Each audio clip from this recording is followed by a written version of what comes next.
Peter Pan, the author and historical context. James Matthew Barrie was born in Scotland on May 9, 1860. After graduating from college in 1882, he worked as a journalist writing theater reviews. He moved to London, England in 1885, becoming a writer. In the late 1800s, Jan Barrie wrote his first novels for adults. He published his first novel in 1887.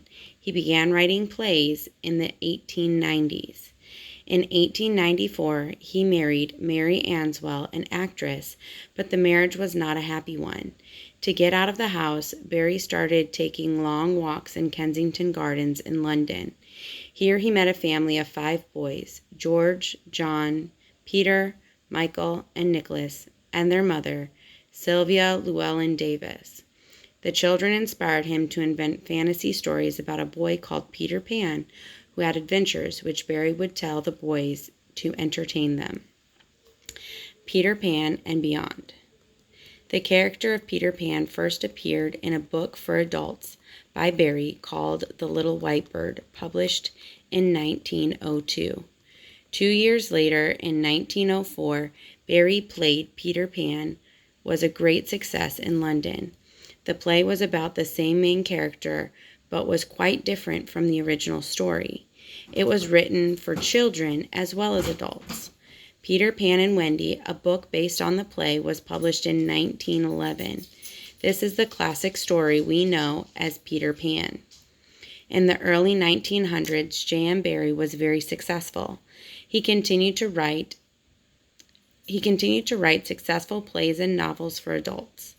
When the mother of Llewellyn Davis' children died in 1910, Jan Barrie became one of their guardians.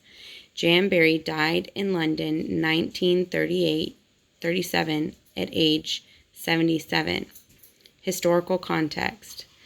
At the time this book was written in the early 1900s, life in England was very different from today, and this is reflected in the literature written at that time.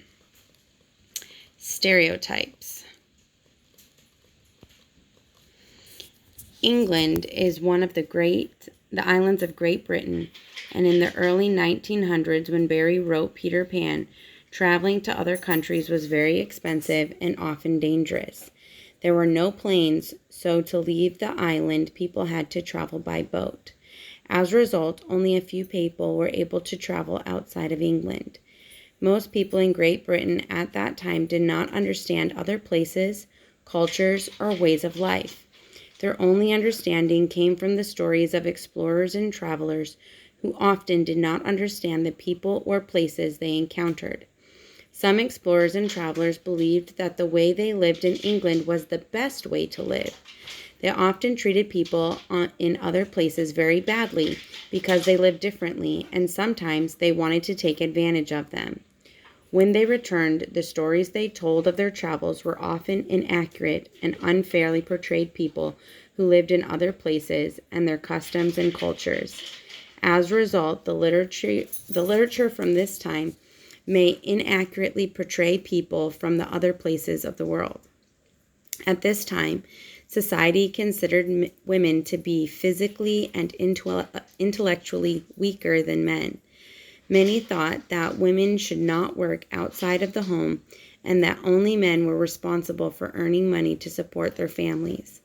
As a result, a lot of the literature from this time portrays the stereotype of women and girls as maternal and motherly. They are also depicted as doing jobs in the home, like sewing socks, while their husbands were out working all day. Jan Barrie's books and plays reflected his own thoughts and experiences, which were shaped by many factors, including the time and place in which he lived. Novels, fiction books. Published, prepared and sent out books to sell. Inspired, caused someone to want to do something. Fantasy, fiction involving imagination and adventure. Entertain, provide amusement or enjoyment. Original, the first one that is a model for others. Classic, still judged to be high quality even after a period of time. Literature, written work. Advantage, the opportunity to benefit or profit. Society, people living together in an organized community.